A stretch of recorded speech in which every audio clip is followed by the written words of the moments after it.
This episode of Soldier Knows Best is brought to you by the National Campaign Against Drunk Driving.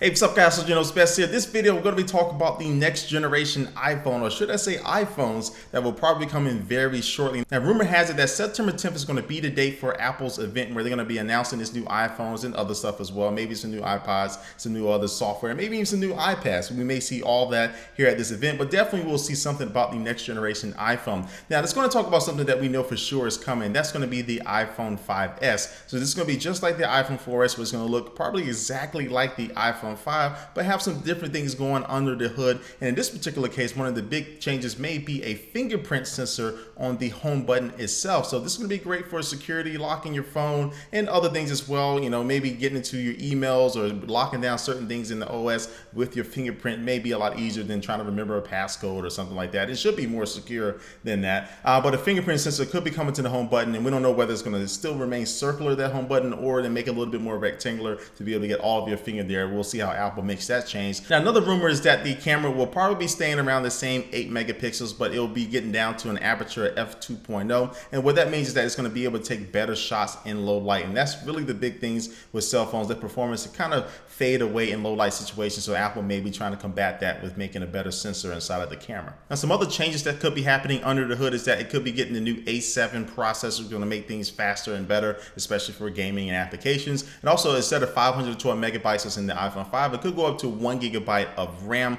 And then also too, it could bump up its storage capacity from 64 gigabytes to 128 gigabytes, allowing you to store more information on your phone. Now the last rumor about this new iPhone 5S is that it may be coming in gold. Not really real gold, but it have a gold color option instead of just the white and black. Now the first mock-ups that I saw of the gold iPhone 5S, I wasn't really feeling. They looked too gold, you know, look too out there. But these new mock-ups have more of a champagne color, and they look very elegant. I would say that they do look pretty good. So I think some people may be interested in this option, and more colors is definitely never a bad thing. Hopefully Apple can pull it off the right way. Now the next iPhone I'm going to talk to you about is a low-cost iPhone that Apple may elect to go with to give people more choice and more opportunities to get into the iPhone game without having to spend $200 for the latest and greatest. But this new iPhone 5C, I don't know whether it stands for cheap or not, but the 5C could be coming out to carriers for a very, very low price and possibly even free with a 2-year contract. Now this phone is said to be spec-wise on the same level as the iPhone 4S, but it may come with the iPhone 5 screen. And the iPhone 5C will more than likely come with the plastic shell, as I mentioned before, and this will allow Apple to kind of experiment and allow more colors for this phone, so it could be a little bit more attractive for people who want a pink phone or a red phone.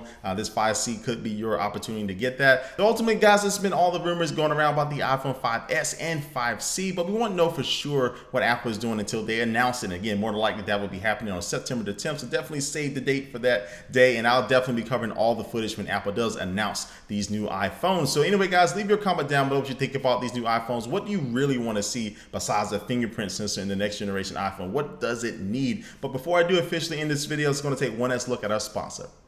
Today's sponsor is the National Campaign Against Drunk Driving. Now, let's just say it outright. It is stupid to drive drunk. I've done it in the past. I know a lot of people who have done it who thought, well, maybe I'm a little tipsy. I'm going to drive slower. I'm not going to get in an accident. I'm not going to get a ticket. You always take that chance, but it's definitely a dangerous chance, not just for your driving record, but also you don't want to go out there and hurt and kill somebody else and mess up their lives or somebody else's family.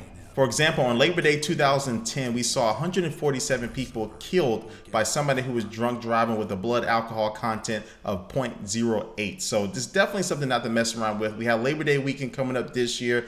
Be safe and be smart. If you're driving, make sure you get a cab or have a designated driver, or just stay the night. If I go over to a friend's place and I've been drinking, I don't feel right to drive home, I'll just sleep on their couch and just crash out for the night and wake up in the morning. If I'm feeling better, I'll get back in my car and drive. And that's just really the safest way to do it, guys. Just be smart, use your head, and you should be okay. So again, guys, thanks for watching this video. All the links to my social networks are down below: my Facebook, Instagram, and Twitter. Hit me up on all those places. And thanks for watching this video, guys, and I will catch you later. Peace.